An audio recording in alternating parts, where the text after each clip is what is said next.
está ficando mais gostoso. Eu quero te convidar para juntos orar ao Senhor nesse instante. Vamos orar?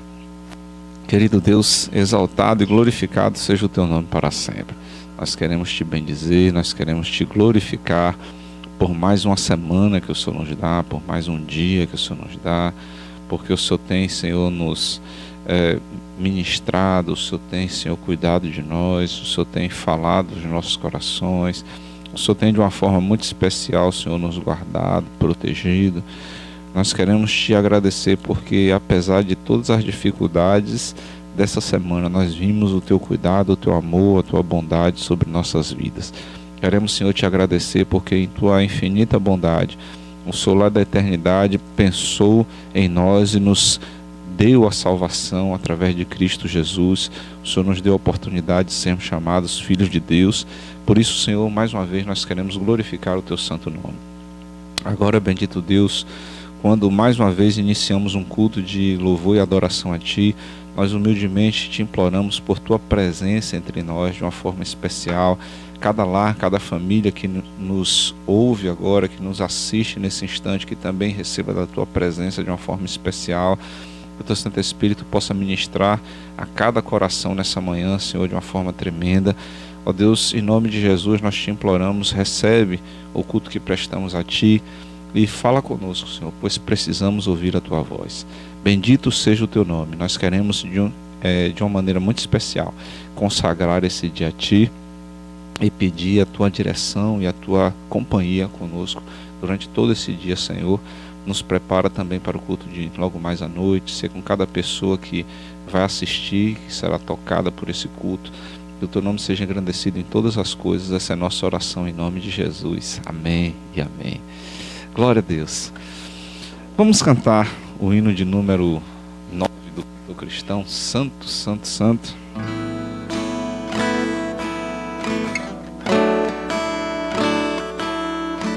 Santo, Santo, Santo, Deus onipotente,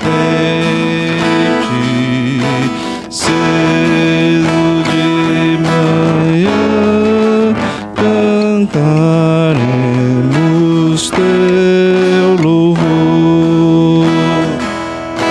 Santo, Santo, Santo, Deus Jeová triunfo,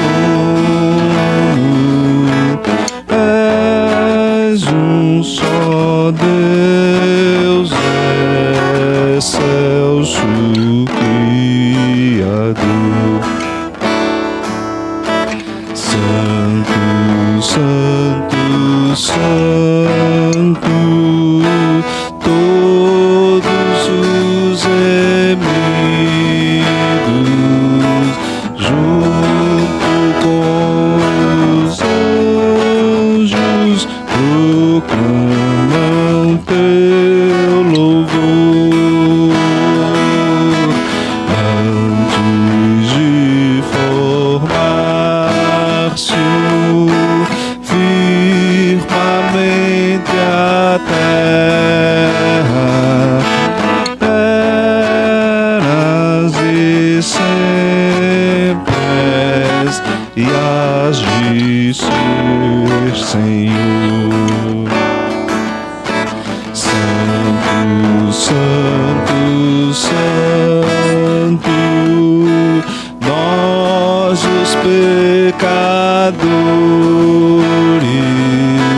não podemos ver tua glória sem tremor. Tu somente és santo, não há nenhum outro puro e perfeito, excelso benfeitor. Santo, Santo, Santo, Deus onipotente, tuas obras louvam teu nome com fervor. Santo, Santo, Santo, justo e compassivo,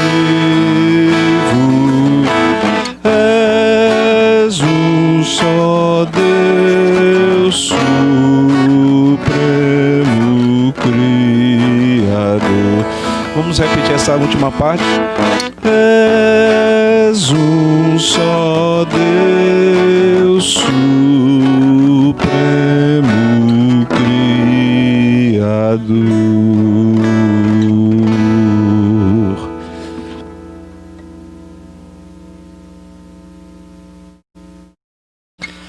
Glória a Deus. Eu quero lhe convidar a abrir a sua Bíblia comigo no livro de Provérbios, capítulo 3. E nós vamos ler os versículos 1 e 2.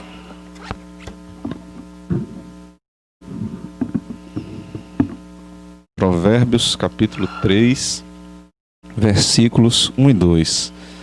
Diz assim: Meu filho, não se esqueça da minha lei, mas guarde no coração os meus mandamentos, pois eles prolongarão a sua vida por muitos anos e darão a você prosperidade e paz.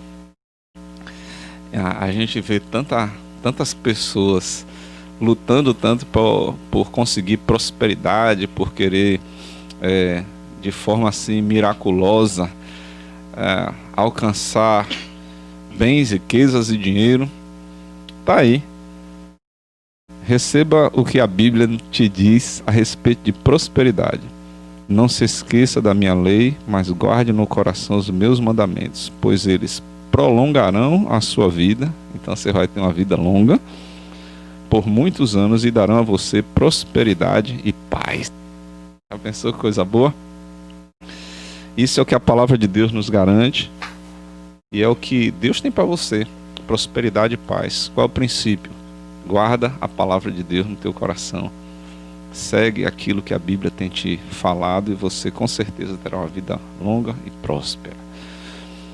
Nós estamos nesse domingo retomando a nossa campanha de missões estaduais, que a gente deu uma pausazinha breve por conta do nosso aniversário no final de semana passado, mas já estamos ali com a nossa promotora de missões, irmã Rose.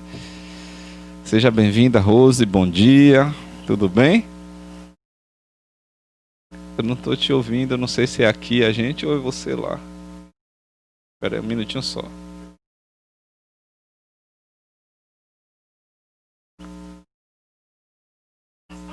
Pronto, estou ouvindo. Sim, ouvindo bem, alto e bom som.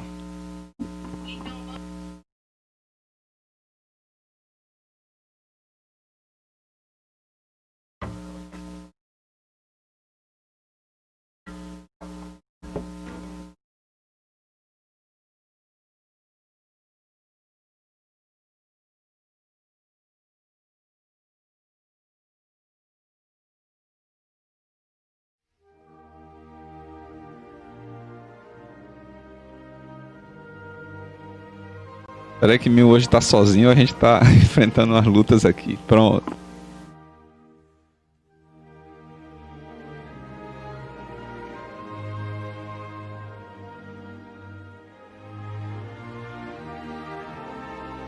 Diz aqui, está em Marcos 9, 23. Disse Jesus: tudo é possível àquele que crê. Graças a Deus. E como sempre diz o pastor, tudo é tudo, né, pastor?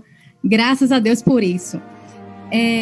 Ontem eu estava, na verdade, ontem teve uma live, eu estava vendo essa live missionária hoje de manhã, com a missionária Daniela Aragão, que a gente já teve a oportunidade de conhecer um pouco do trabalho dela em São Felipe, o pastor Valmir e a sua esposa Luzia, lá em Venceslau Guimarães, né, e eles estavam pedindo oração, né, eles estavam falando, uma coisa que me chamou a atenção, que, se eu não me engano, ainda são 40 municípios que ainda não têm um trabalho missionário batista, né? E a gente fica pensando o seguinte: o que é necessário para a gente ter um trabalho missionário em uma cidade? A gente precisa que tenha alguém orando, a gente precisa que tenha alguém contribuindo e alguém lá, um missionário lá fazendo essa obra, né? Então, o que é que pode estar acontecendo? Ou a gente está orando pouco, ou a gente está contribuindo pouco, e a gente sabe com certeza que o trabalho é muito, a seara é grande, né? E são poucos os que estão disponíveis. Então, nesse momento, nesta manhã, só quero pedir, né, interceder, para que nós possamos juntos estar orando mais, intercedendo, para que Deus possa levar mais pessoas, né, colocar no coração mais pessoas que estejam disponíveis para a obra, e colocando também em nossos corações, né, formas, estratégias, a gente está conseguindo arrecadar mais, porque muitas vezes tem quem vá, mas a junta não tem como manter esse missionário no local.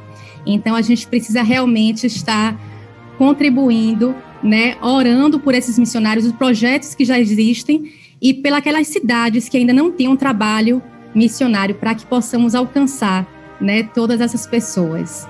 Então, vamos orar, irmãos? Senhor Deus Pai, Todo-Poderoso, nós cremos, ó Deus, que este projeto, ó Pai, é um projeto que nasceu no seu coração, Senhor. Senhor, nós nos sentimos realmente privilegiados por fazermos parte, ó Deus, desse projeto. Nos sentimos privilegiados, ó Pai, porque nós temos conseguido, ó Deus, contribuir, ó Pai, com a obra missionária, mas te pedimos, ó Pai, que o Senhor possa realmente estar acendendo, ó Pai, a chama em nossos corações, que isso não venha apagar, Senhor, que nós possamos estar... Aqui estão os principais sempre... resultados de Facebook. Nossa. Senhor Deus, que o Senhor possa, ó Deus, colocar, ó Deus, em nossos corações esse desejo, ó Deus, de continuar contribuindo. O Senhor possa nos ajudar em estratégias, ó Pai, para arrecadar valores, ó Deus. Em nome de Jesus também te pedimos por mais pessoas, ó Pai, que estejam disponíveis para a Tua obra, e que estas cidades que ainda não têm um trabalho missionário batista, Senhor, que possam, ó Deus, ser alcançadas, ó Pai, por projetos, ó Deus, vindos do seu coração também, Senhor. Em nome de Jesus é que nós choramos. Amém. Agora vamos... O pastor quer falar alguma coisa? Não. É que eu pensei que você não ia falar da música, mas eu vou deixar você chamar a música. Vamos sim.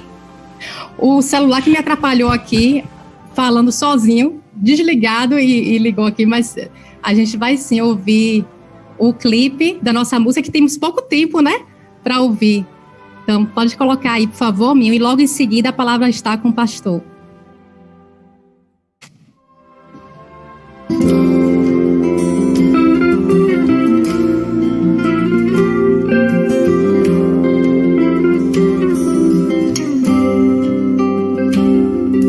Alguém um dia ouviu o chamado,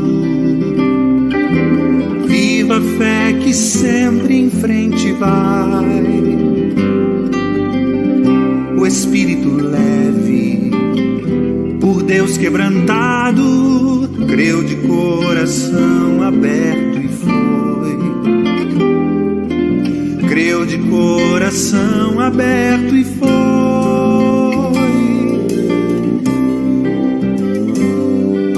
Alguém um dia deixou seu regato, puro amor que toca, move, atrai. Do Espírito Santo recebe o recado, larga tua terra, povo, e sai. Larga tua terra, povo, e sai.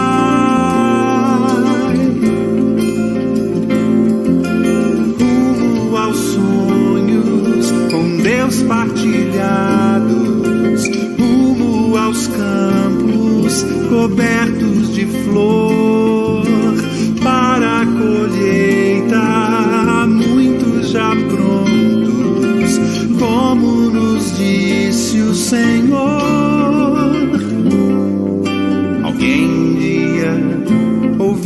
chamado, creu de coração aberto e foi. E outros ficaram com um compromisso de apoiar, de orar e dizer vai.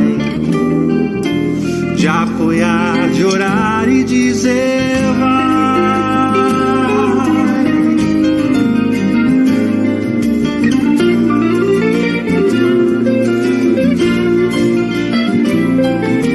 Rumo aos sonhos com Deus partilhados, rumo aos campos cobertos de flor, para a colheita muitos já prontos, como nos disse o Senhor.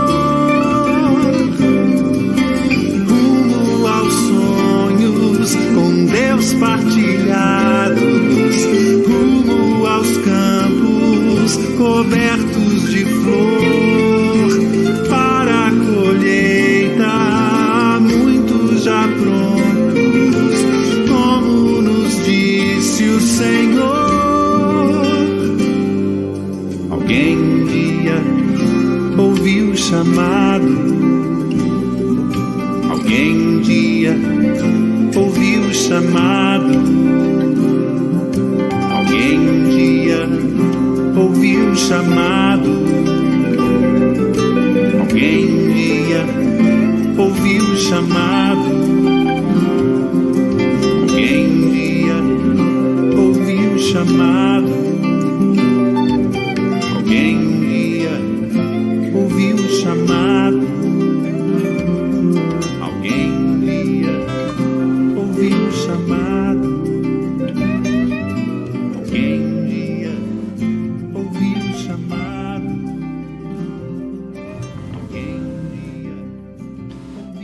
Glória a Deus. Bendito seja o nome do Senhor que tem nos dado essa oportunidade tão preciosa de contribuir, de estar orando. E hoje à noite, como Rose já falou, nós teremos um momento especial, né? Teremos a presença do pastor Oséias. Ele é missionário da nossa convenção lá em Coronel João Sá e Pedro Alexandre, eu acho o nome da cidade. São duas cidades que ele tem em frente missionária. É um amigo já de alguns anos, torcedor do Vitória, né? E aí, homem cheio de qualidades.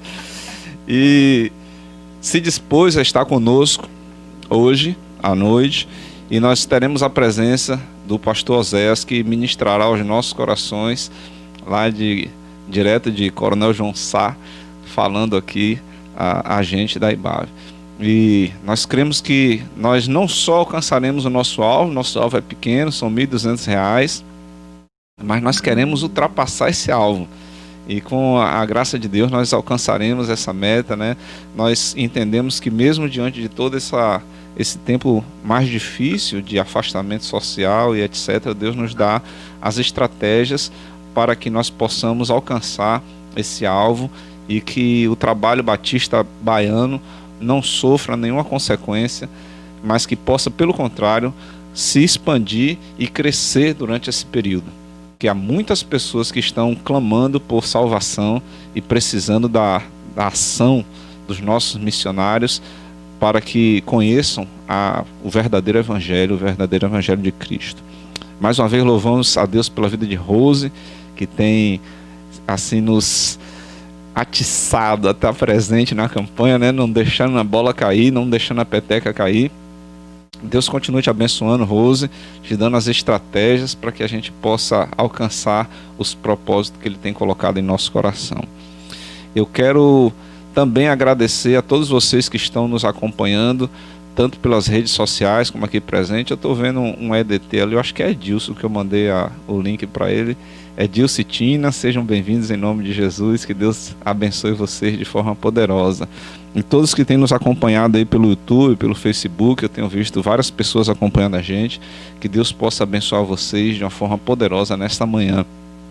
E antes de passarmos a palavra ao professor Iuji, nós vamos cantar mais uma canção nós vamos cantar juntos, né? Nós não estamos juntos presencialmente, mas podemos juntos louvar a Deus em nossos lares. Tem sido momentos preciosos, né?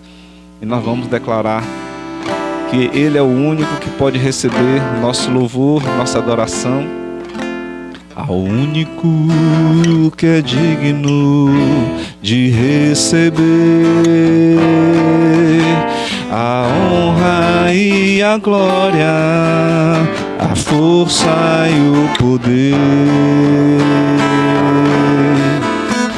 Ao Rei eterno e imortal, invisível, mas real, a Ele ministramos o louvor. Ao único que é digno de receber a honra e a glória, a força e o poder.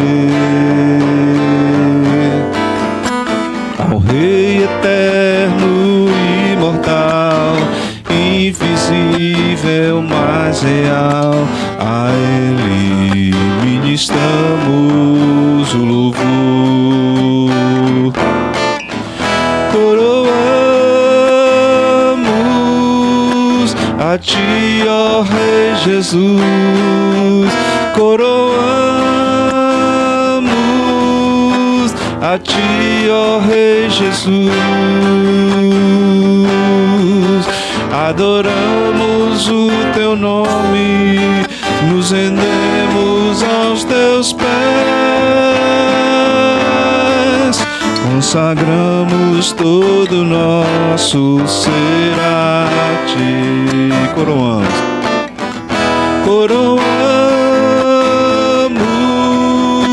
a Ti, ó Rei Jesus, coroamos a Ti, ó Rei Jesus,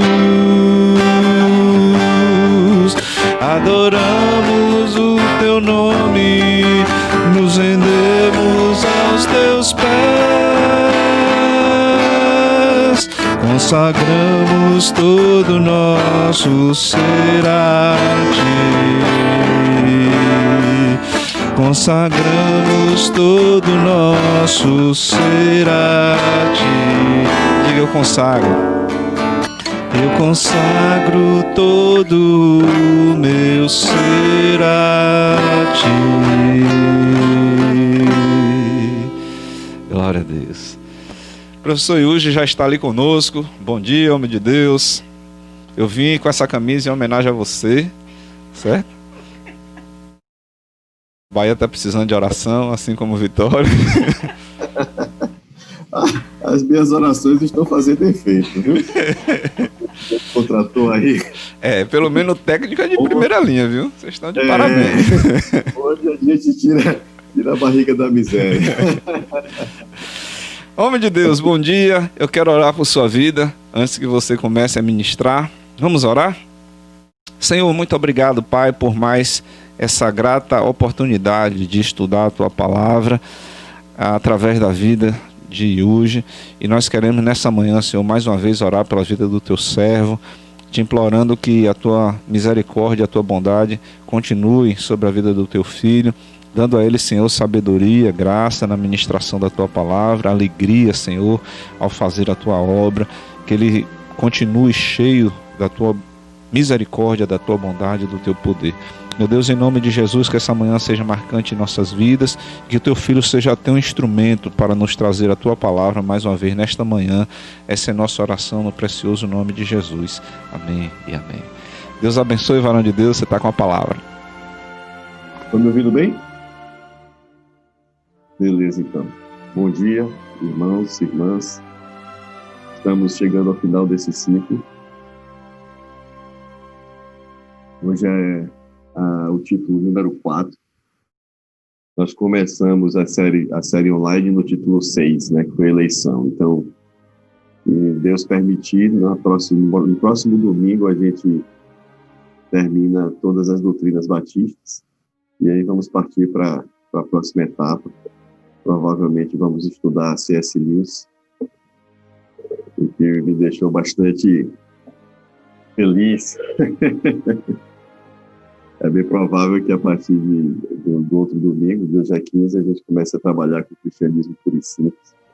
Né? E hoje, inclusive, já trago algumas citações do C.S. Lewis, porque o tema do título 6 é a doutrina o título 4, na verdade, é a doutrina do pecado. A gente começa com a palavra, Deus, o homem. Depois a gente fala sobre a queda, né, sobre o pecado.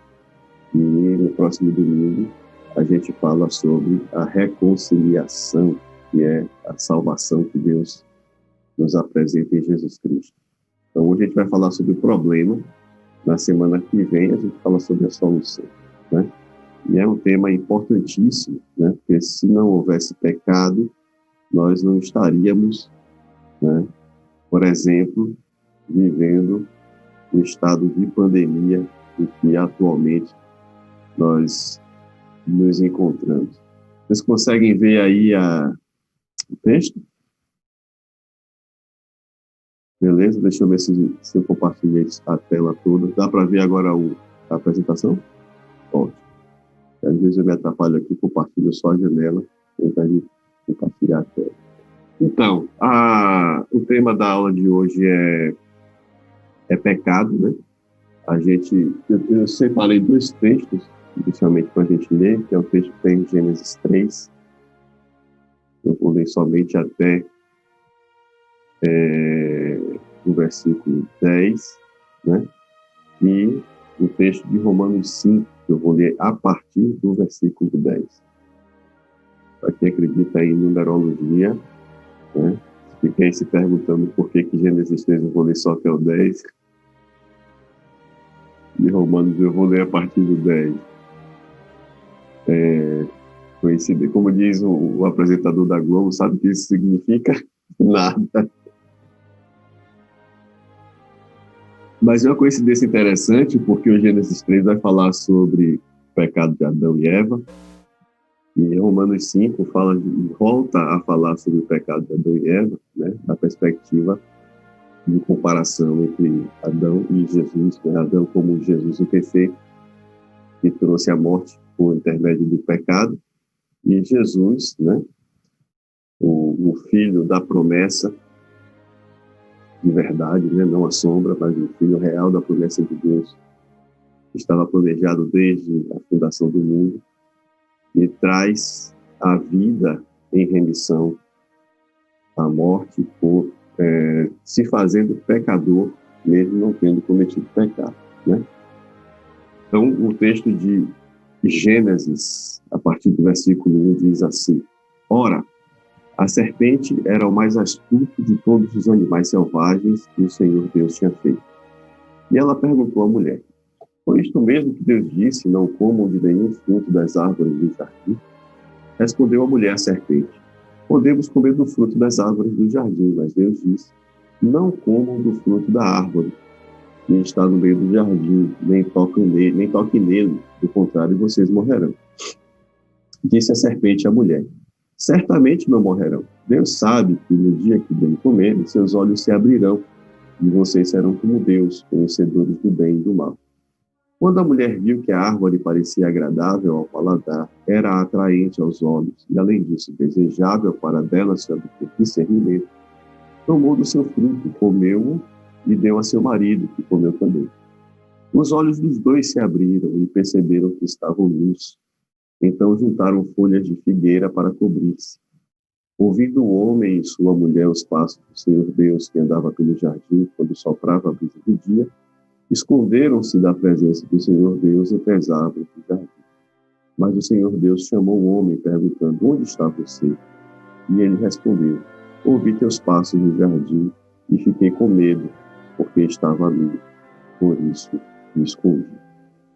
É um texto cheio de símbolos, né? Cheio de significados que precisam ser desvendados, né? E cheio de coisas interessantes que mostram para a gente o começo da nossa jornada desse mundo tenebroso. Tem muita gente já pesquisando isso e estudando isso desde o início do cristianismo, né? Mas o fato é que Deus dá uma ordem à humanidade, a humanidade é seduzida, né, por algo que aparentemente é bom e desobedece à ordem de Deus. Agora, uma coisa interessante nesse texto é que em nenhum momento, né, Adão e Eva parecem se sentir culpados por ter desobedecido a ordem, né? Quando Deus pergunta o que foi que aconteceu, eles não dizem, eu desobedeci e comi do fruto. Eles dizem, eu percebi que estava nu, por isso que me envergonho, né?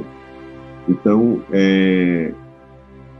muitas vezes a gente associa, né, esse pecado original com a nudez ou com o sexo por causa desse texto, porque o salmista vai dizer que o pecado me concebeu a minha mãe, né? E durante algum tempo a igreja reprimiu fortemente não só as mulheres, né, como a responsável pela queda do homem, mas também criminalizou, por assim dizer, com a palavra da moda agora, né, criminalizou o sexo, né, trazendo o sexo como algo que fosse impuro, a nudez, né, o corpo humano como se fosse algo naturalmente impuro. O fato é que não há nenhuma proibição, por exemplo, nenhuma lei moral que Deus tenha estabelecido antes da queda a respeito da nudez, a respeito do sexo. Né? Na verdade, ele dá ao homem a sua mulher, da mulher ao seu marido, né? Mandam eles se multiplicarem, encherem a terra, administrarem toda a criação. Quando Deus coloca a humanidade, homem e mulher, como cabeça da criação, né? Cooperando para que os propósitos de Deus se cumpram, e de repente a gente resume tudo isso, né, a nudez e sexo. Isso desvia muito do alvo daquilo que, de fato, o texto está nos ensinando, né? A gente vai discutir isso um pouco mais adiante, né? Lendo alguns comentários, né, na internet, em alguns e-books e tal, volta e meia o pessoal comenta, né? E muitas vezes as pessoas não perguntam exatamente o que é pecado. Alguns autores, né, pastores e escritores que falam sobre teologia, eles dizem que quando são interpelados, às vezes as pessoas não perguntam, na maioria das vezes as pessoas não perguntam o que é ou não é pecado, mas se o que eu faço me constitui em pecado ou não. Por exemplo, tomar banho nu é pecado ou não é pecado? É o tipo de pergunta que esses autores normalmente recebem, né? Beber é pecado ou não é pecado, né? Então a gente muitas vezes se preocupa com o ato e não com o que gera o ato em si. O que é que a gente vê aqui no livro de Gênesis? O que a gente lê desse relato de Gênesis, basicamente, é um estado de desobediência, né? Eu chamei a atenção para o fato de que Adão sente vergonha de estar nu e não de ter desobedecido. Por que isso é interessante? Porque o pecado dele não foi estar nu. O pecado dele foi desobedecer. Agora, a desobediência, né, de algum modo, desnudou a sua alma, né, o seu espírito. E ele percebe a sua condição de impureza, né, depois que ele desobedece. Né? A gente estudou a doutrina de Deus e a gente viu que Deus é completamente santo. Significa dizer que Deus é completamente separado do pecado. Né? Não há pecado em Deus. Né? De modo que, ao pecar, o homem também perde a sua santidade. Ou seja, perde a sua capacidade de apresentar né? Ele sente vergonha não do fato de desobediência. E essa desobediência, né, provoca justamente a inimizade. Eu não sei quem gosta de filme blockbuster. Mas tem um filme da Marvel, chamado Doutor Estranho. Quem puder assistir, assiste. É um filme muito divertido. Também um dos melhores filmes dessa série. É engraçado que boa parte do filme ele passa a respeito. Os mares que atravesso. O autor daquele livro é que realmente tem a verdade, né? E para desmascarar a monja e ganhar o poder que ela não quer que ele ganhe, ele rouba o livro e começa a praticar aquelas coisas, até que ele descobre que, na verdade, o interesse do autor do livro é simplesmente destruir tudo, né? E ele acaba, obviamente, sendo destruído. Isso não é spoiler, porque o Doutor Estranho já tem muito tempo, né? Então, se não assistiu, sinto muito. Mas o que foi que eu percebi, né, nessa narrativa? Algo muito semelhante àquilo que acontece com Adão, né? E Eva, né? O que é prometido a Eva? Um conhecimento que Deus estava negando a eles, né? Ou seja, Deus é mau, porque Deus quer guardar as coisas poderosas para si mesmo. Deus não quer que vocês prosperem, Deus não quer que você tenha o conhecimento, né? Deus tem inveja de vocês, tem medo de que vocês suplantem Ele. E foi isso que provavelmente a serpente, né? Satanás, por intermédio da serpente, diz à mulher, e a mulher compartilha sentimento com o marido, e eles desobedecem, como Caecilius, né, desobedeceu lá no filme Doutor Estranho.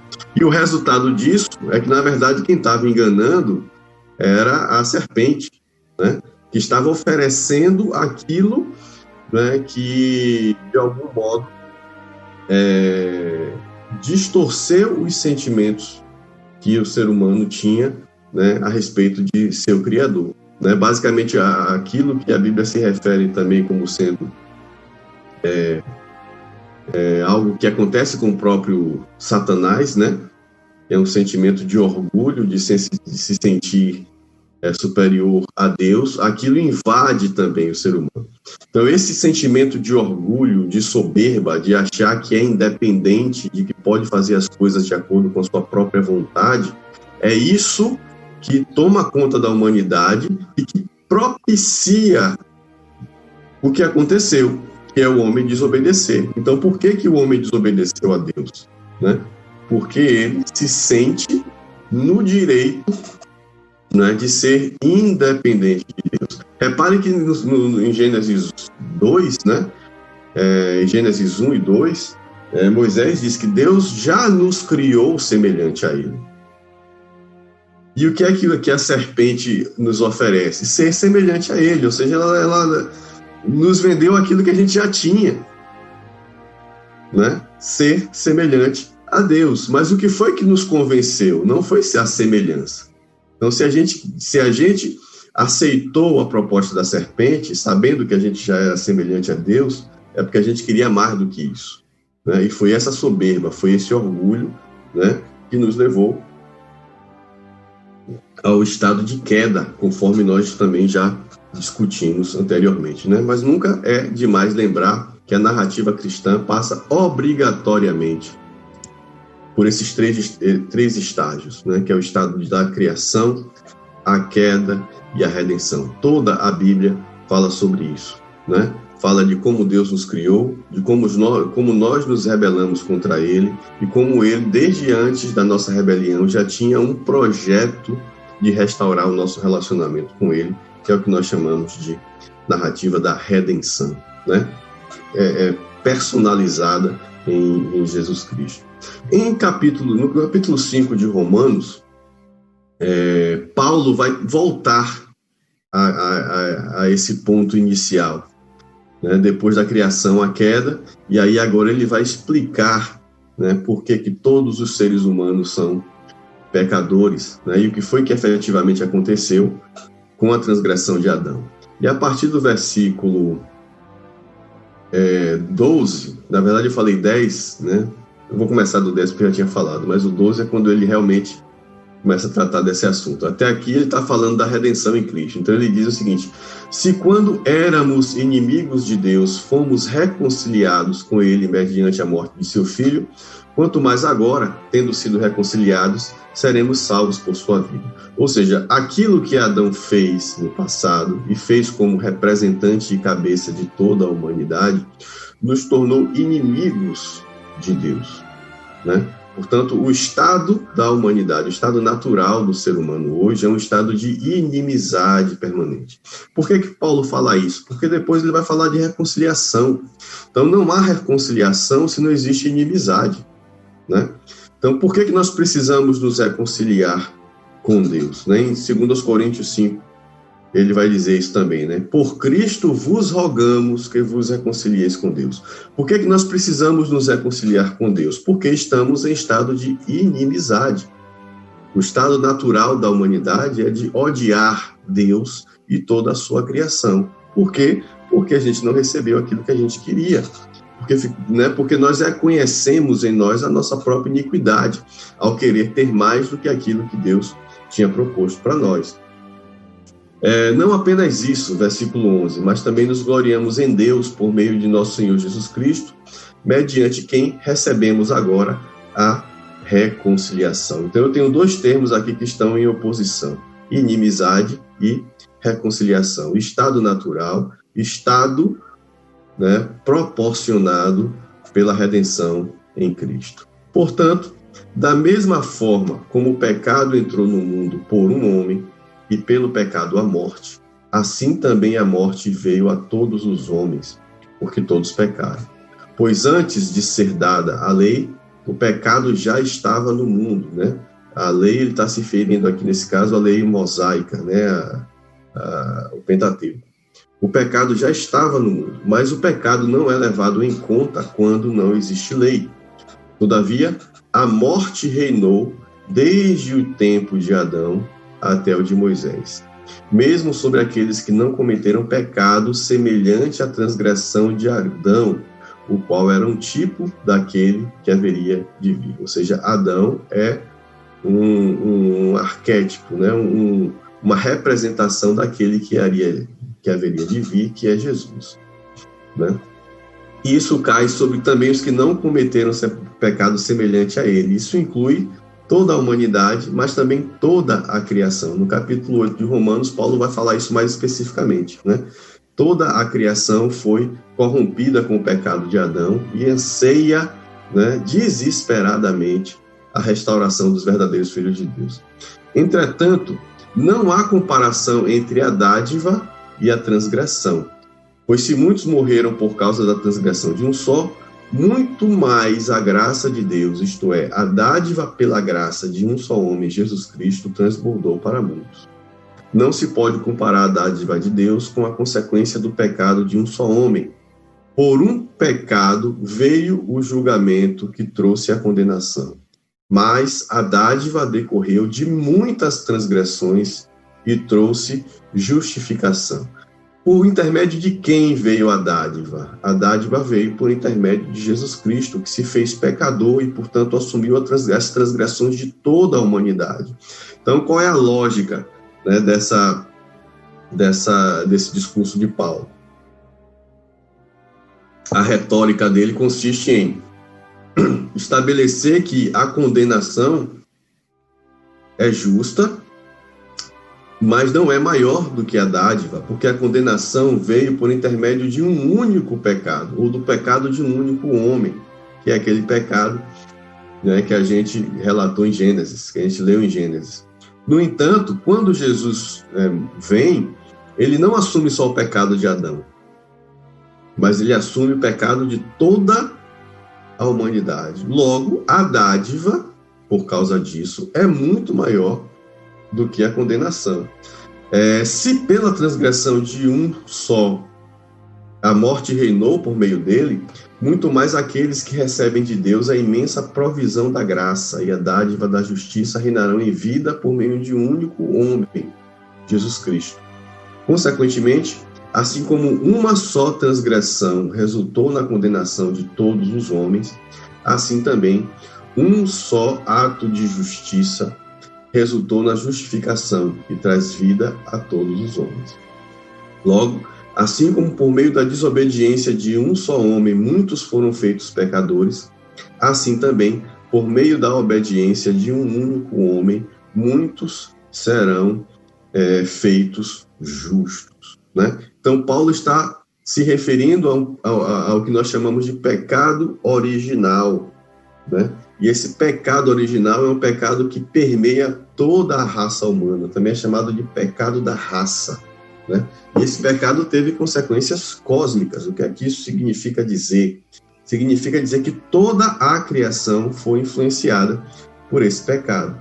Repare que o pecado original é diferente do que a gente chama de pecado atual, que é aquele pecado que a gente comete no dia a dia, né? Aquele pecado tem consequência no nosso relacionamento com Deus, na nossa vida e nas pessoas que nos cercam, né? Mas existe uma razão para que eu peque, né? Eu me tornei pecador porque o pecado entrou no mundo. É como aquela história do ovo ou da galinha, quem vem primeiro, né? O homem é pecador porque peca ou o homem peca porque é pecador?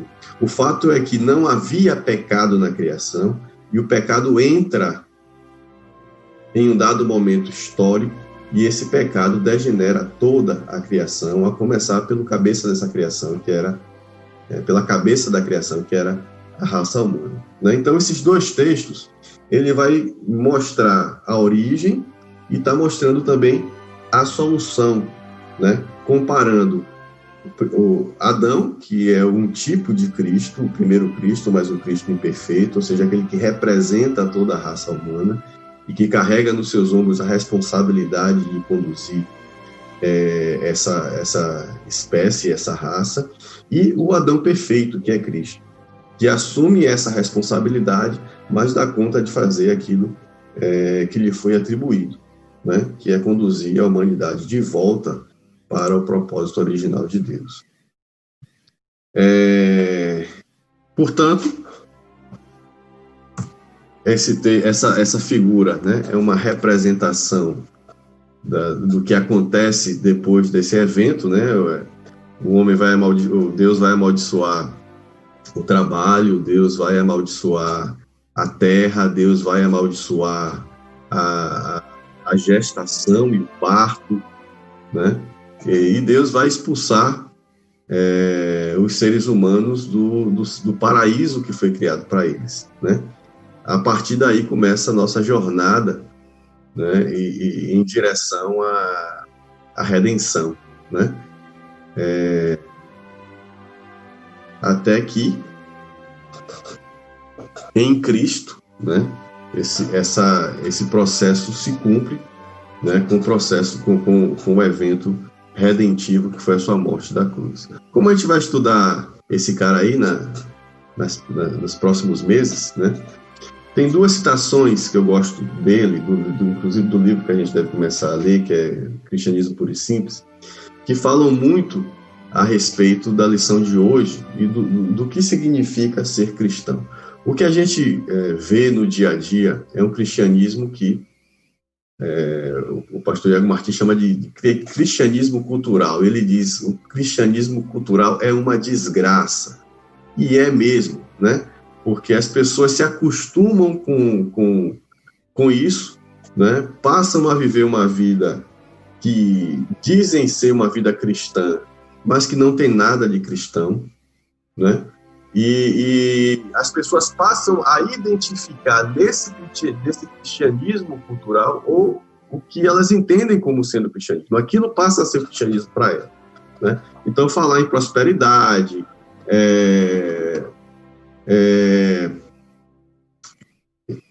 uma pregação que é moralista, né? E ao mesmo tempo hipócrita, né? Porque você vai falar de coisas que você mesmo faz, mas é mais pecado quando o outro faz do que quando você mesmo faz, né? Se colocar acima dos outros seres humanos como se fosse melhor, mais santo, santo né? Mas como se fosse menos pecador do que os outros seres humanos, né? Como como se merecesse alguma coisa que os outros seres humanos não merecem, né?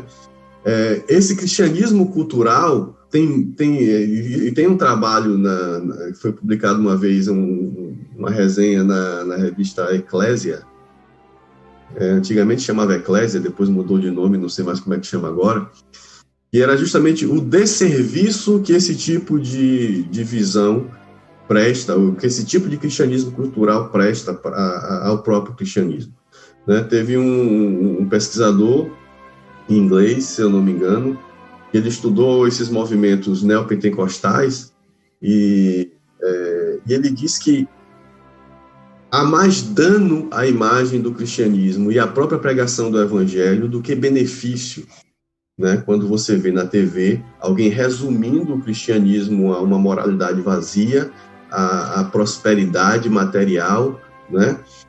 E é um materialismo explícito, né? Tudo que a gente espera de Deus está nesse mundo, então nós não somos diferentes daqueles que acreditam que tudo o que importa é a matéria, né? E é justamente isso que as pessoas tomam como referência hoje em relação ao cristianismo. Mas o C.S. Lewis, ele diz o seguinte, primeiro, o cristianismo não tem nada a dizer a pessoas que não têm a consciência de terem feito algo de que devam se arrepender e que não sentem a urgência de serem perdoadas. Primeiro, se você não acha que fez nada de mal, né, e que se o seu lema de vida é faça, né, o que te dá prazer, porque não há nada de errado nisso, então o cristianismo realmente não é para você e nem tem nada a te dizer. Há algum tempo eu li nas redes sociais uma pessoa justificando o seu direito, inclusive legítimo, de não ser importunado pelos crentes, né? Em suas tarefas diárias, e essa pessoa dizia o seguinte, nós não cremos no pecado e, portanto, nós não precisamos ser salvos. Diante disso, resta-me adotar o que C.S. Lewis está dizendo. Já que você não crê no pecado e não acha que precisa ser salvo, então o cristianismo não é para você.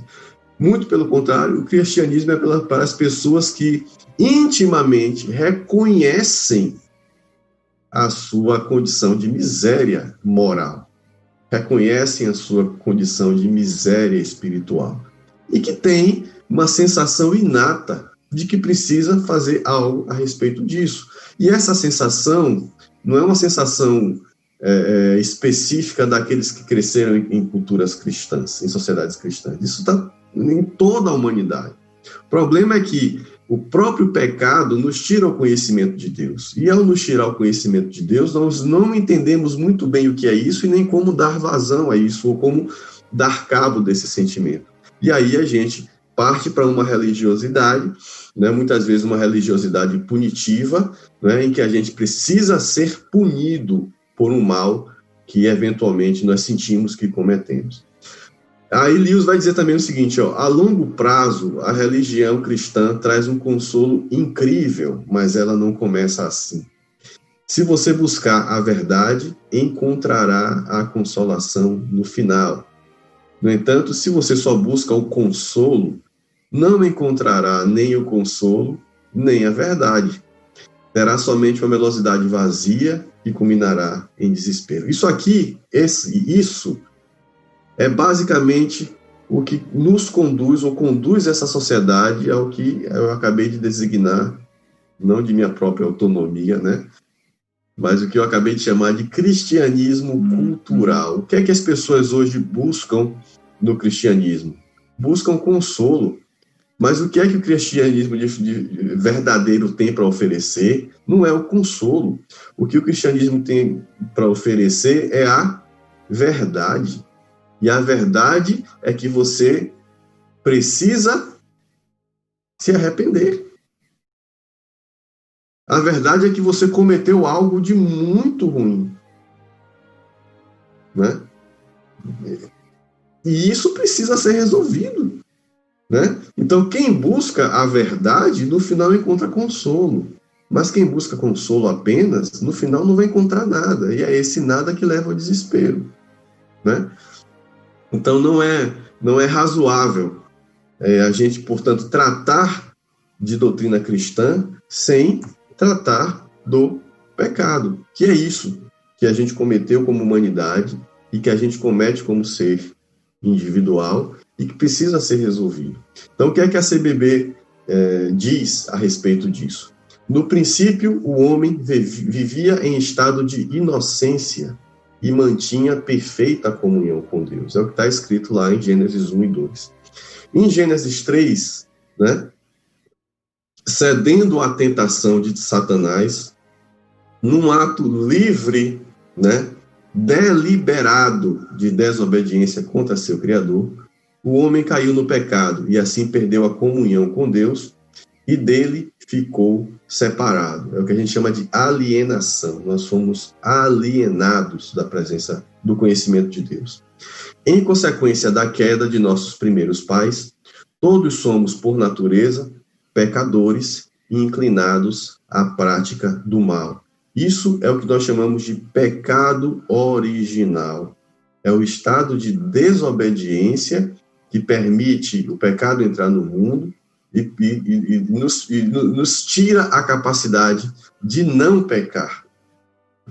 Quarto, todo pecado é cometido contra Deus, sua pessoa, sua vontade e sua lei. E como todo pecado é cometido contra Deus, existem consequências para isso. O mal praticado, além de ser cometido contra Deus, apesar de ser cometido contra Deus, né? Ou não obstante seja cometido contra Deus, atinge também o meu próximo, né? Portanto, aquilo que eu faço é contra Deus, mas tem consequências em mim e tem consequência no resto da humanidade. No entanto, o pecado maior consiste em não crer na pessoa de Jesus Cristo, o Filho de Deus, como Salvador pessoal. Na próxima semana a gente vai ver por quê. Como resultado do pecado, da incredulidade e da desobediência do homem contra Deus, ele está sujeito à morte e à condenação eterna, além de se tornar inimigo do próximo e da própria criação de Deus. Isso se refere à justiça divina, né? A justiça divina diz que todo homem é pecador. E se todo homem é pecador, é justo que ele seja condenado à morte, né? Muitas vezes essa justiça mal interpretada, ela é invertida na lógica secular, né? Como é que Deus pode condenar alguém que ainda nem nasceu, né? O fato é que não dá para a gente entrar em detalhes em uma hora de EBD, né? Mas há sim, né, uma impressão. Às vezes a dúvida é honesta, como eu já falei outras vezes, né? Como é que Deus pode ter permitido o pecado no mundo? Como é que Deus permite o mal? Infelizmente eu não vou entrar nessa seara na aula de hoje, mas recomendo alguns textos, né, que tratam sobre isso. No final eu posso falar mais. Mas há, no final das contas, uma lógica nisso tudo, né? O pecado, quem nasce, já nasce pecador, não porque cometeu o pecado, mas porque nasce sob a escravidão do pecado. Quem pecou? Adão. Mas Adão peca como representante de toda a humanidade. Uma vez que Adão peca, o seu pecado permite que o mal entre no mundo e permite que toda a humanidade se torne pecadora, no sentido de que essa humanidade agora já não consegue mais deixar de pecar, né?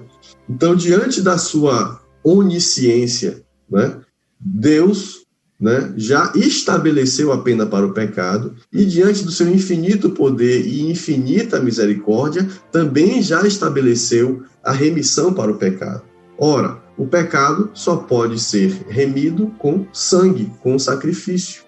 Então, Deus pode, sim, exigir o sangue, a morte de cada ser humano, para que cada um dê conta do seu próprio pecado e do pecado original.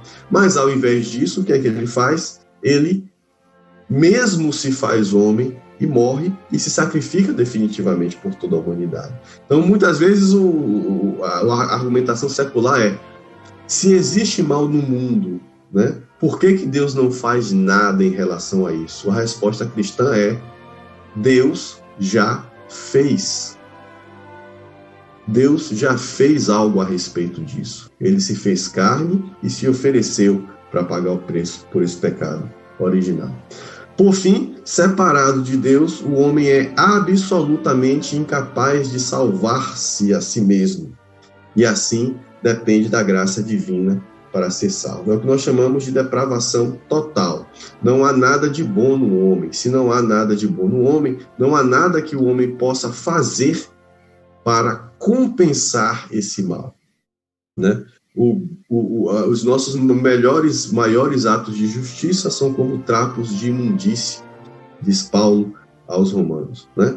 E nessa condição é que, se eu não posso me salvar, só há uma alternativa: Deus vai ter que intervir nesse processo, que não é, obviamente, assunto para essa aula. A gente gosta de definição, né? Resumir tudo em uma coisa só, mas nem tudo é tão fácil de resumir ou de definir assim. Eu digo para os meus alunos que o conceito é mais importante que a definição. Às vezes você pergunta para o cara o que é, ele não sabe responder, né? É muito comum isso. Mas quando você está diante de uma situação, né, que precisa daquele conceito para ser resolvido, o cara vai lá e resolve. Ou seja, ele não sabe definir, mas ele entendeu o que é aquilo, né? A pesquisa em ensino, principalmente ensino de ciências, discute muito isso, né? O que é definir, como o conceito se desenvolve. Eu não tenho dúvida de que cada um que tem algum tipo de convivência eclesiástica, né, que foi educado religiosamente, uma educação religiosa efetiva, né? Não uma educação religiosa meramente moralista, que é o que a gente vê muito hoje no cristianismo cultural, mas uma educação religiosa que realmente trata dos pontos importantes e que, obviamente, vai culminar no estabelecimento de uma moral cristã, que faz sentido, né? que é lícita e que é idônea para conduzir o ser humano na sua vida. Quem teve algum tipo de educação religiosa nesse sentido, obviamente sabe, né, tem o conceito do que é o pecado, mesmo que não saiba defini-lo, né? Mas só para a gente passar por esse ponto, né, existem pelo menos três raízes etimológicas, né? Existem mais, mas essas três são as mais citadas, né? Em hebraico, o pecado é normalmente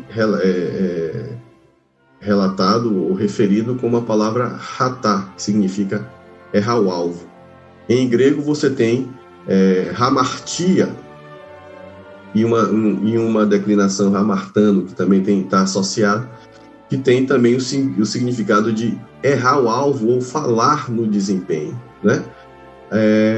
Ao trazer o conceito para a língua romana, né, os primeiros textos se referem a pecado como a palavra peccare, né? Daí, como nós somos a última flor do lácio, né, professora Rivani, a língua portuguesa, a última flor a brotar desse ramo latino, obviamente nós herdamos a palavra pecado do peccare, que em latim, a princípio, significa dar um passo em falso.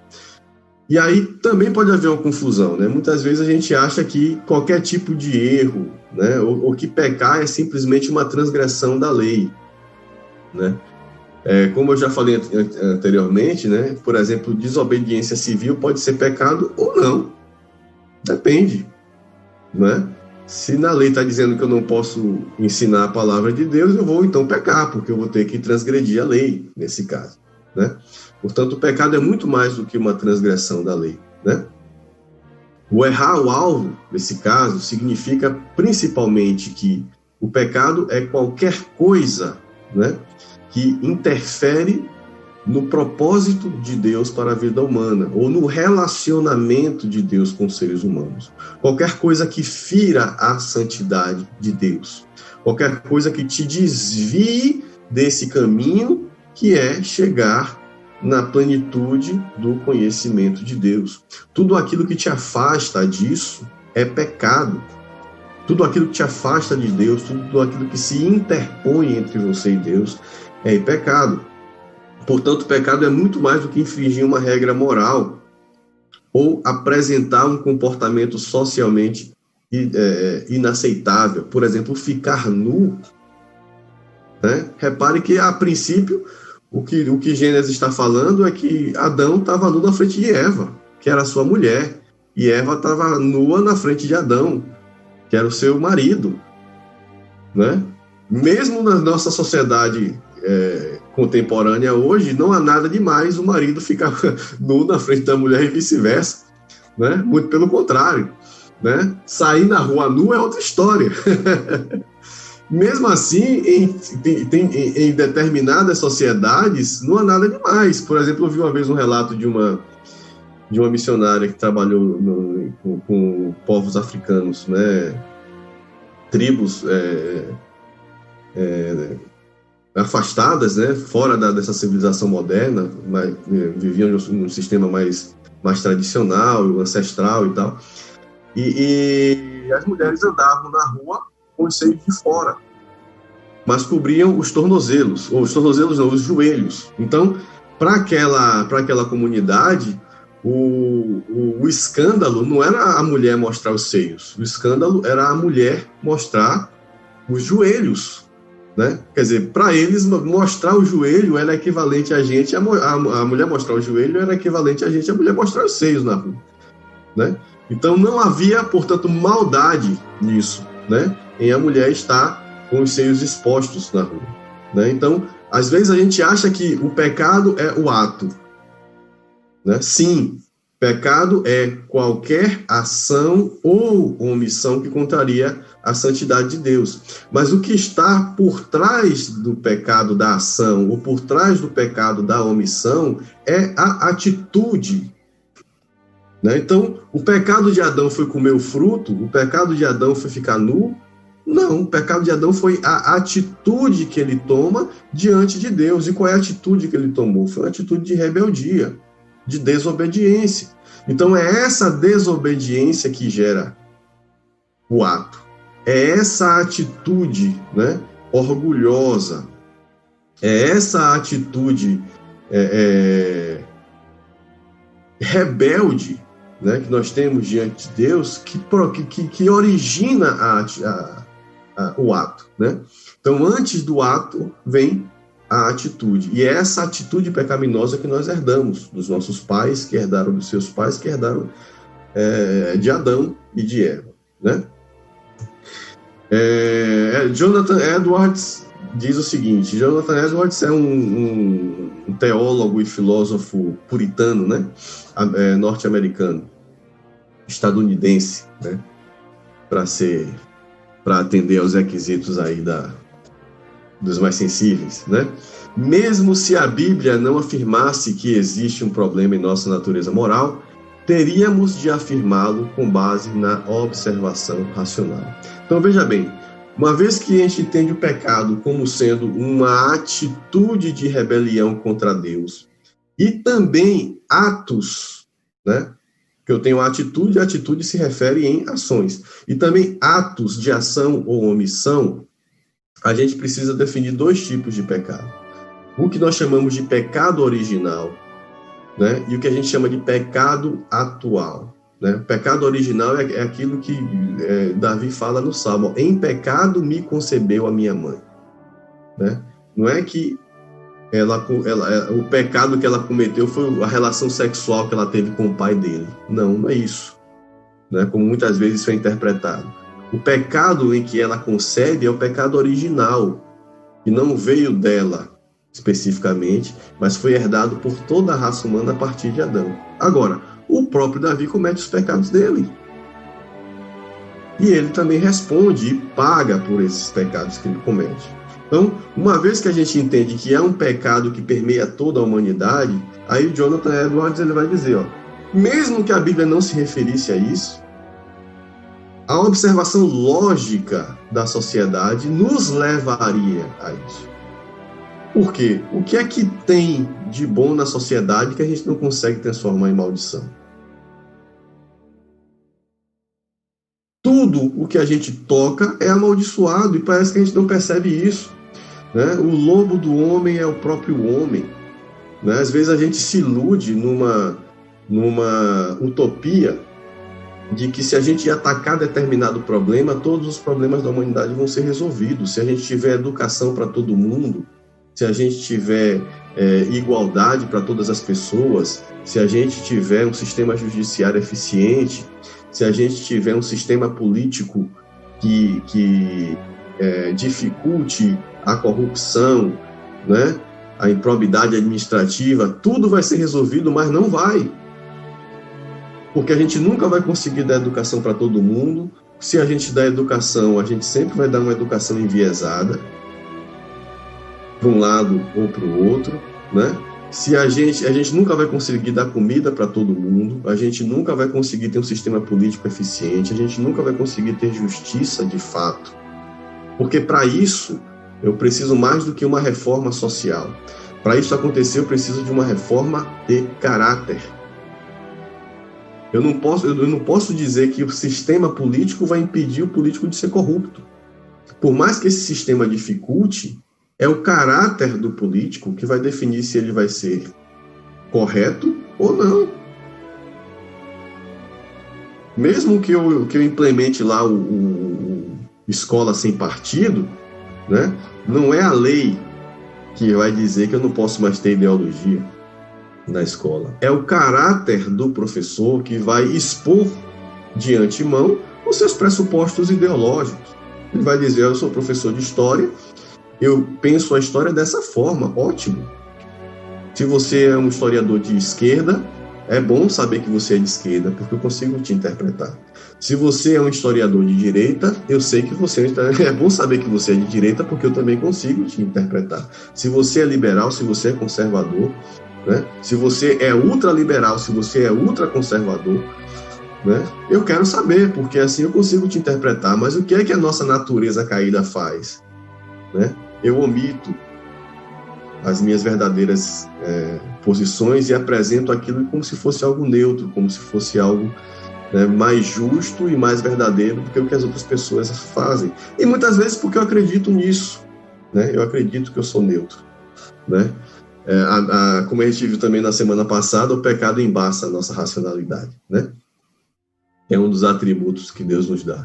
E às vezes a gente acredita nisso mesmo. Mas basta olhar, né, com um pouco mais de cuidado, que a gente vai ver que o pecado original, ele permeia todas as ações da humanidade, né? Tudo de bom que a gente consegue fazer, a gente sempre amaldiçoa, né? A gente desenvolve energia nuclear e transforma isso em uma bomba atômica, né? A gente desenvolve um sistema político e usa esse sistema político para escravizar a população, né? Aí a gente desenvolve um outro sistema político-econômico que vai redimir aquele sistema político-econômico opressor, e o que eu vejo é que essa alternativa também oprime, né? Então, tudo que a gente coloca a mão, aquilo é amaldiçoado, né? E é o que Jonathan Edwards fala. Agostinho, ele vai, interpretando o pecado original, pensando a respeito do pecado original, ele vai dizer o seguinte, ó, Deus não é autor do pecado, e, portanto, Deus nos criou posse pecare, mas também posse non pecare.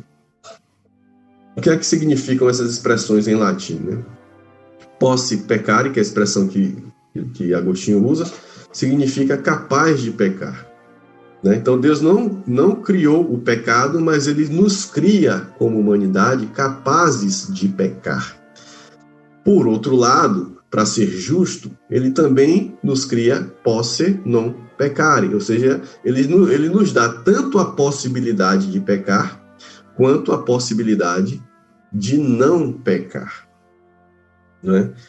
Tem uma palestra do Ravi Zacarias, que o Ravi Zacarias era, né, um conferencista, um palestrante que fazia apologética, né? E ele conversava muito no meio acadêmico, em ambientes universitários, ele fazia palestras e respondia perguntas da plateia. E aí, numa dessas palestras, alguém pergunta a ele como é que Deus pode ser bom e justo, né? Se ele permite, né, que uma pessoa assassine a outra, né? Mate, pegue uma arma e atire, né? Roube, mate, estupre, violente e humilhe, seja lá o que for, né? E aí Ravi Zacarias, que era muito inteligente, né, e na verdade muito inteligente e muito estudioso, então ele estudou muito para poder se colocar nessa posição em que ele se colocava, né? E aí ele diz o seguinte, ó, se alguém está apontando a arma para alguém e tem a possibilidade de atirar, e Deus simplesmente impede que essa pessoa atire, né? O que é que tem de bom nisso? Uma vez que não foi a pessoa que escolheu não atirar, mas foi Deus que o impediu de fazer isso, né? O que é que tem de bom quando Deus tira a autonomia da pessoa? E, em outras palavras, atirar, né, é uma responsabilidade específica de Deus ou daquele que tem a possibilidade de fazer ou não fazer. E aí ele vai dizendo o seguinte: a lógica do cristianismo, que é a lógica de Deus, é a lógica do amor.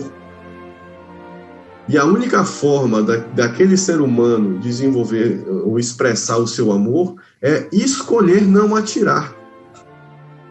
Se Deus o impede de fazer isso, significa dizer que não há amor envolvido. Ele não atirou, ele não deixou de atirar por amor, ele deixou de atirar porque ele não teve essa possibilidade.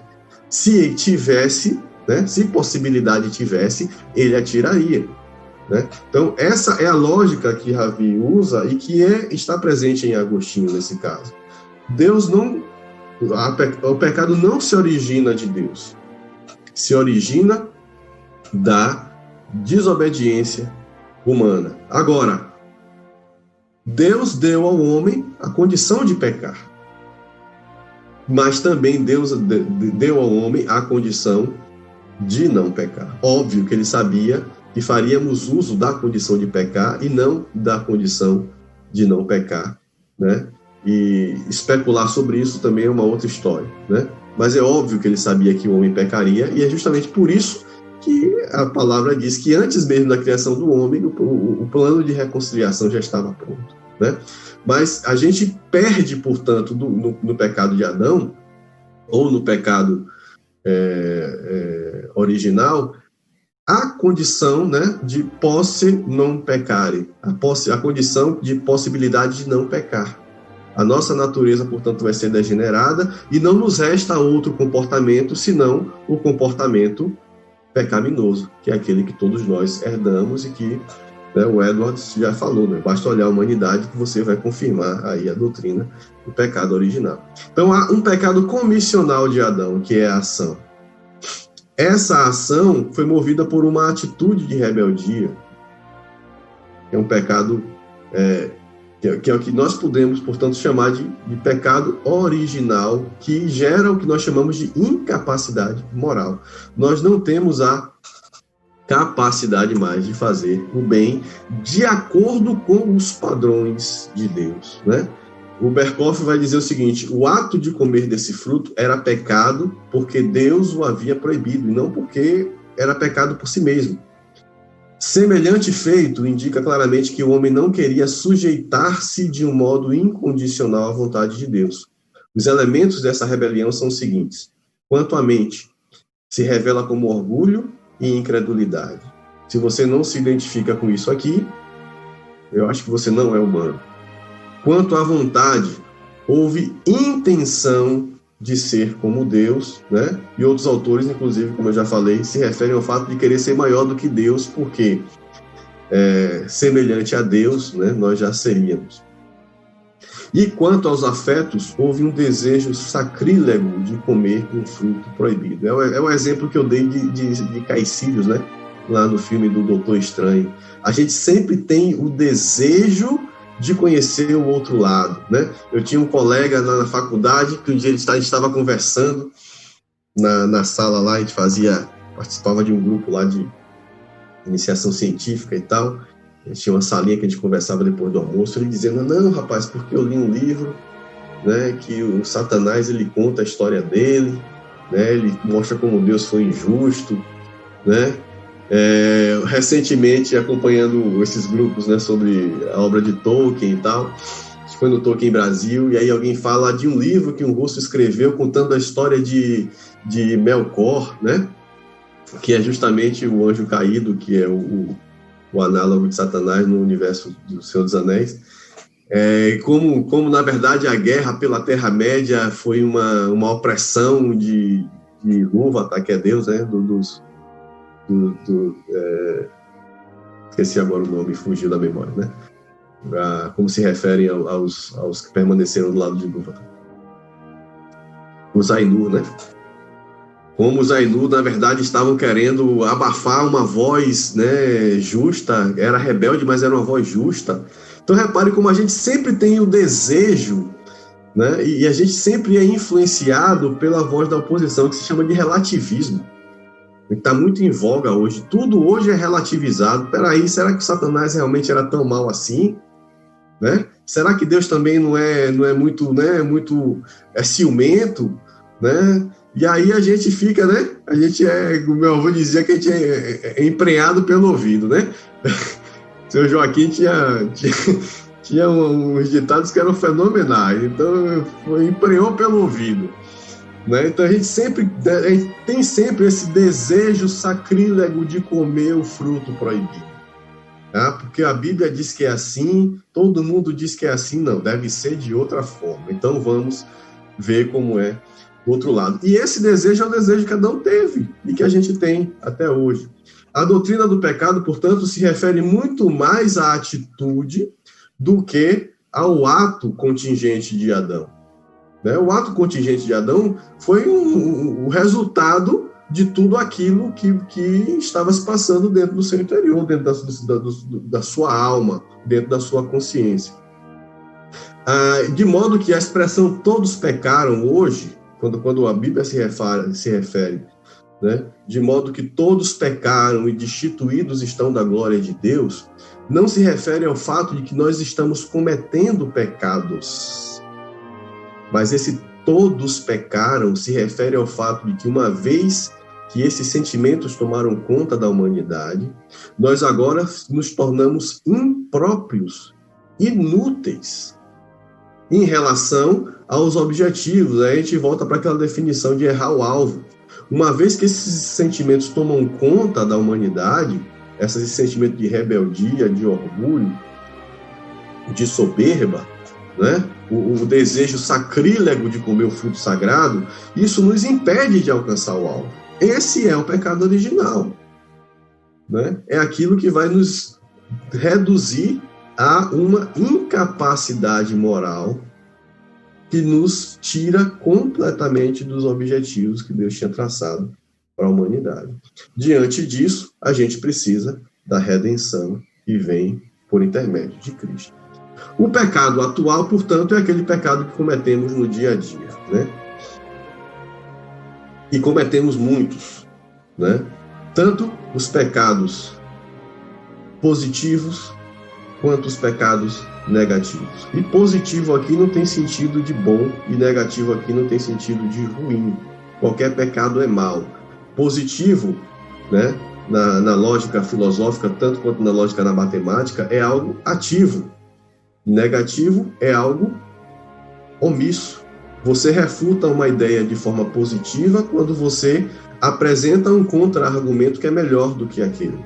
Você refuta uma ideia de forma negativa quando você simplesmente não apresenta nada de novo, mas demonstra que aquele argumento é inviável, né? Então eu tenho aqui, o pecado de comissão é aquele pecado que consiste em atos que nós fazemos, aquilo que efetivamente concluímos, né? E existem os chamados pecados de omissão, que são aquilo que deixamos de fazer. Como dizia o pastor Martin Luther King, me preocupa mais, né, o silêncio dos justos, né, do que a ação dos injustos. Né? A frase não é exatamente essa, mas a ideia é basicamente essa. Ele diz que para ele é mais preocupante o que os justos deixam de fazer do que aquilo que os iníquos estão fazendo. Porque se a gente não peca, se a gente deixa de pecar por fazer alguma coisa, às vezes a gente começa a pecar porque deixa de fazer alguma coisa.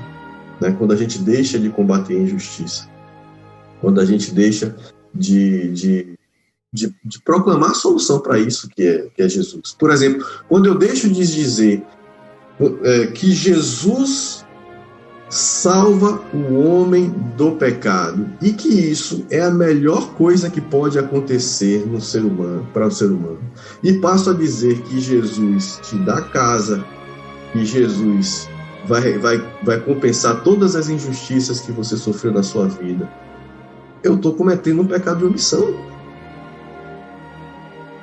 Porque eu estou deixando de apresentar o cristianismo puro e verdadeiro, puro e simples. Estou deixando de apresentar para o cidadão, para o ser humano, aquilo que realmente pode fazer diferença na vida deles, e estou oferecendo migalha. E isso é um pecado de omissão. E muitas vezes a gente se preocupa com aquilo que a gente faz. Tomar banho nu é pecado,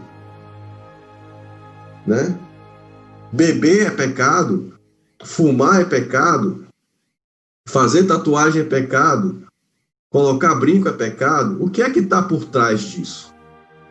Que atitude te leva a fazer esse tipo de questionamento?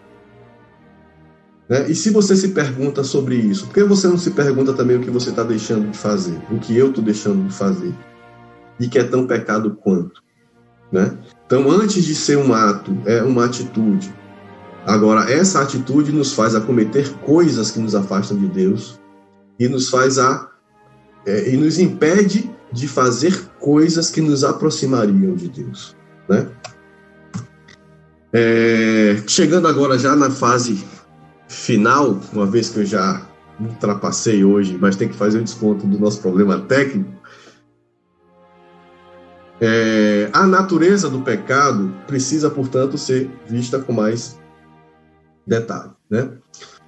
Todo pecado é um ato de rebeldia contra Deus. No Salmo 51, versículo 4, Davi vai dizer o seguinte: contra ti somente pequei. Eu falei isso no sermão uma vez lá na Ibaca, né? Como é que Davi pecou somente contra Deus? Se ele adulterou, né? Se ele, né, e portanto ele pecou contra a mulher e contra o marido da mulher, no caso Betsabá e Urias. Davi assassinou, né? Portanto ele cometeu pecado contra Urias, né? Ele não executou o golpe, mas ele planejou tudo para que Urias morresse. Davi, ele cometeu pecado de omissão por não ter sido um pai zeloso, e a família dele sofreu por isso, né? Então, Absalão sofreu por causa disso. A filha, que eu esqueci o nome agora, quem puder me ajude aí, a que foi violentada pelo irmão, né? Sofreu por isso. O próprio irmão que violentou a filha sofreu por isso. Toda a família, né, sofre por causa disso. E como é que ele diz que pecou somente contra Deus? Na verdade, é o que a nossa declaração doutrinária diz. Todo pecado é contra Deus, porque todo pecado parte de um ato de rebeldia. Agora, esse pecado, ele tem consequência na vida de outras pessoas e na nossa própria vida. Então, eu peco contra Deus, mas quem paga por isso são as pessoas que estão ao meu redor. E muitas vezes eu mesmo, né? Muito embora tenham consequências temporais distintas, todo pecado é igualmente grave na perspectiva divina. Como todo pecado é contra Deus, a gravidade de qualquer pecado é exatamente a mesma, seja um pensamento, seja uma ação. Agora, é óbvio que algo que você conclui tem consequências diferentes daquilo que você simplesmente maquina. Jesus disse, não digo apenas que adulterar é pecado, mas desejar a mulher do próximo já é pecado. Não digo apenas que matar é pecado, mas que desejar a morte do outro já é pecado. Né? Agora, é óbvio, são igualmente condenáveis. A condenação última para o pecado do assassinato é a mesma condenação para o pecado do ódio, do rancor, do desejo de matar. Né? Agora, é óbvio que a consequência temporal é diferente.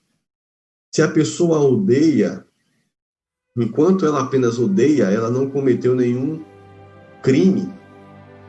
No instante em que ela conclui esse ódio em um assassinato, ela passa a ser culpado de assassinato, portanto, um criminoso.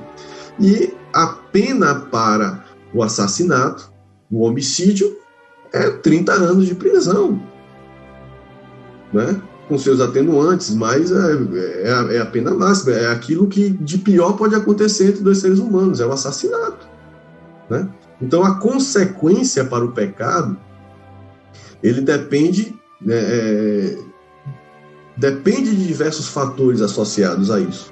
Né? Seja um ato, seja um pensamento, seja um pecado dentro do corpo, seja um pecado fora do corpo, como Paulo fala. Né? E ele diz que os pecados cometidos no corpo são piores, né? Porque levam não só à morte espiritual, mas à morte física, em muitos sentidos, inclusive a morte da alma, né? Da mente. Né? No entanto, do ponto de vista da eternidade, não há diferença entre eles.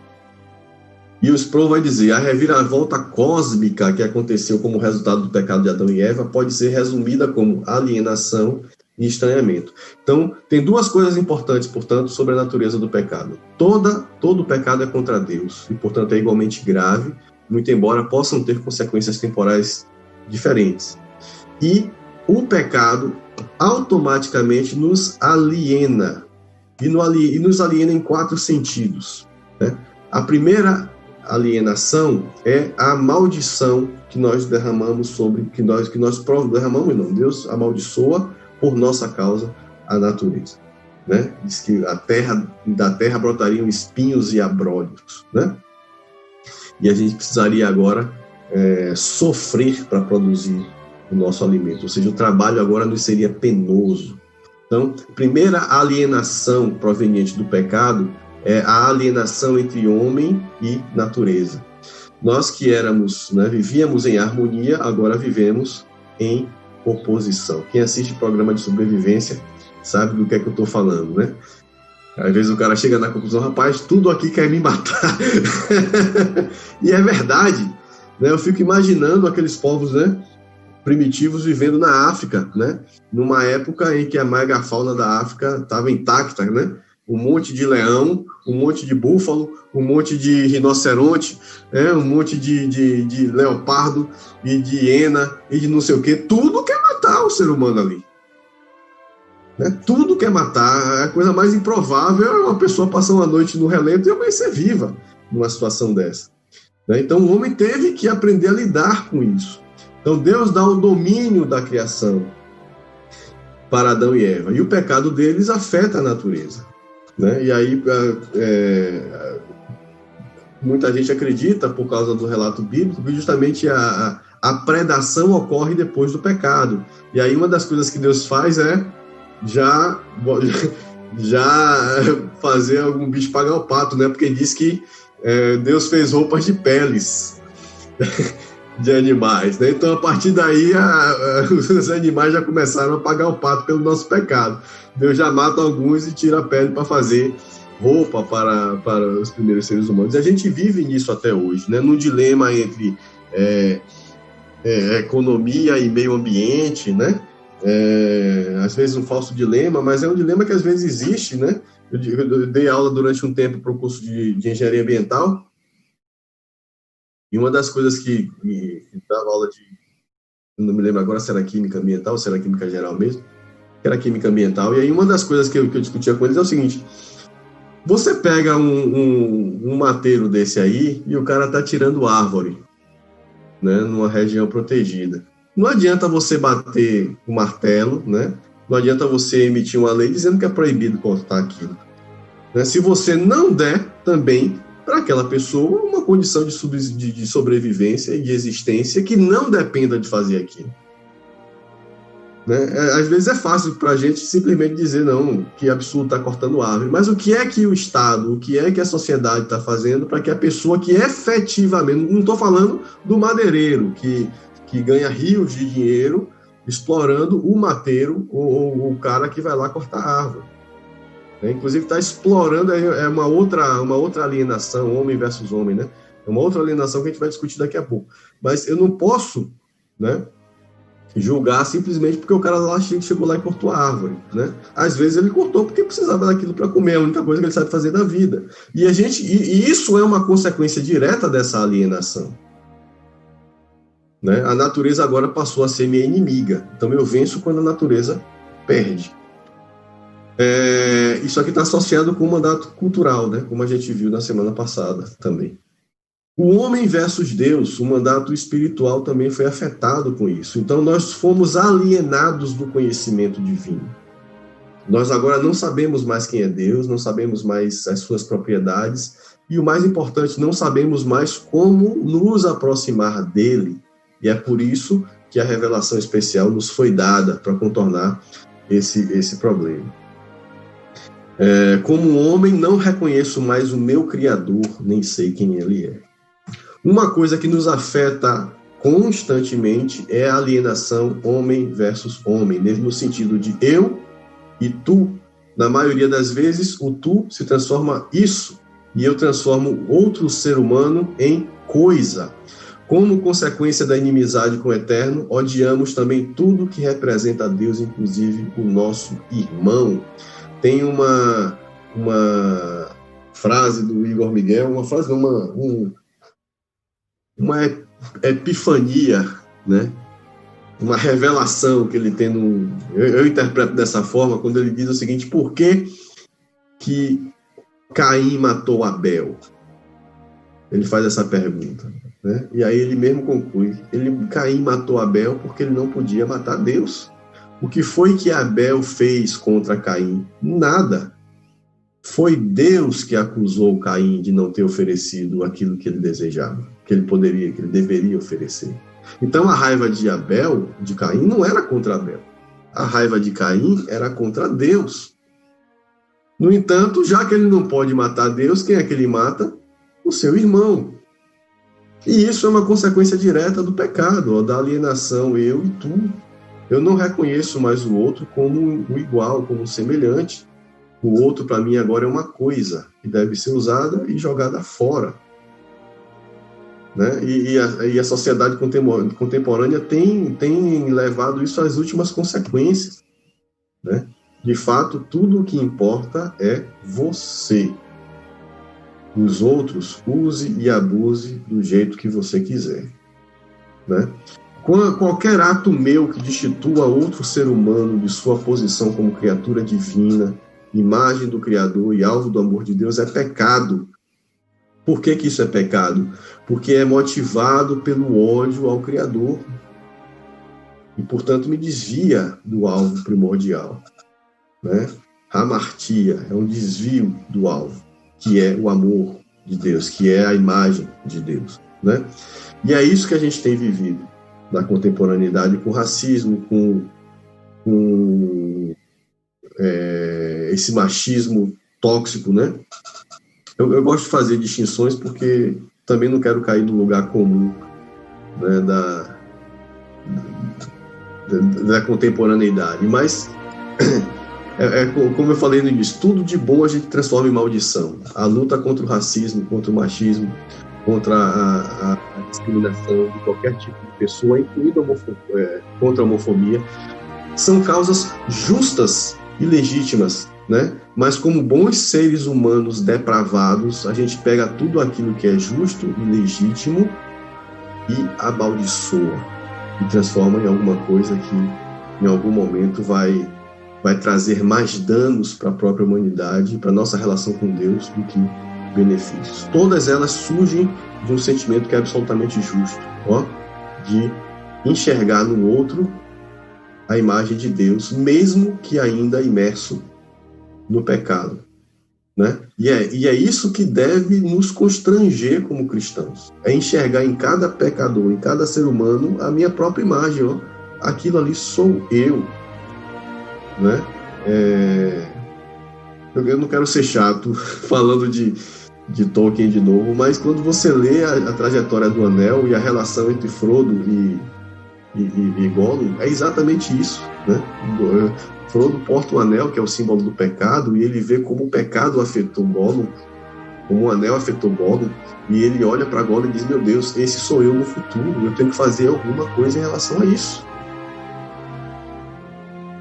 Né? Se eu não tomar nenhuma atitude em relação a isso, aquele sou eu. Agora, a atitude que a gente toma não é proveniente da gente, né? É a graça que recebemos.